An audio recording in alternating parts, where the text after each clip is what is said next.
Revealed it will start training so-called moderate opposition fighters in Syria again. Our London correspondent Anastasia Turgina has more. In a step that's gathering some quite obvious controversy thanks to previous experiences, British Defense Secretary Michael Fallon is announcing the country's decision to train these so-called moderate opposition forces in Syria in hopes of tackling ISIS yet again. We're stepping up our support to moderate opposition forces in Syria through training them in the skills they need to defeat Daesh.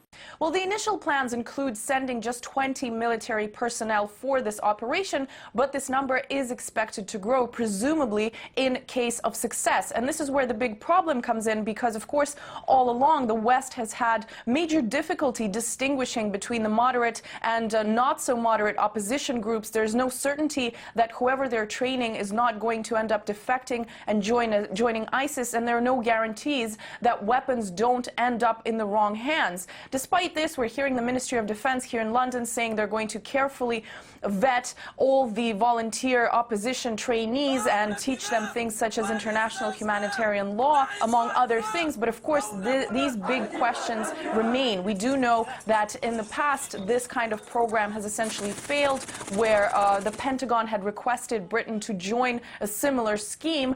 And just last year, that program wrapped up being nothing short of a fiasco.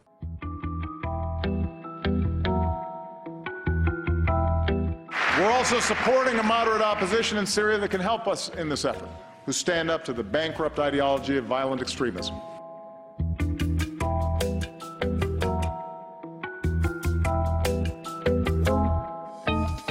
Can you tell us what the total number of trained fighters remains?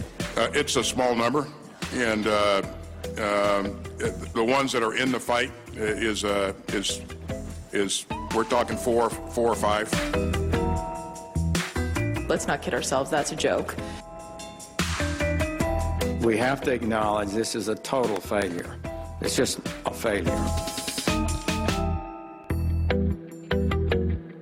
This train and equip program has not, frankly, lived up to what we initially thought. The program hasn't lived up to expectations. That's an understatement, isn't it?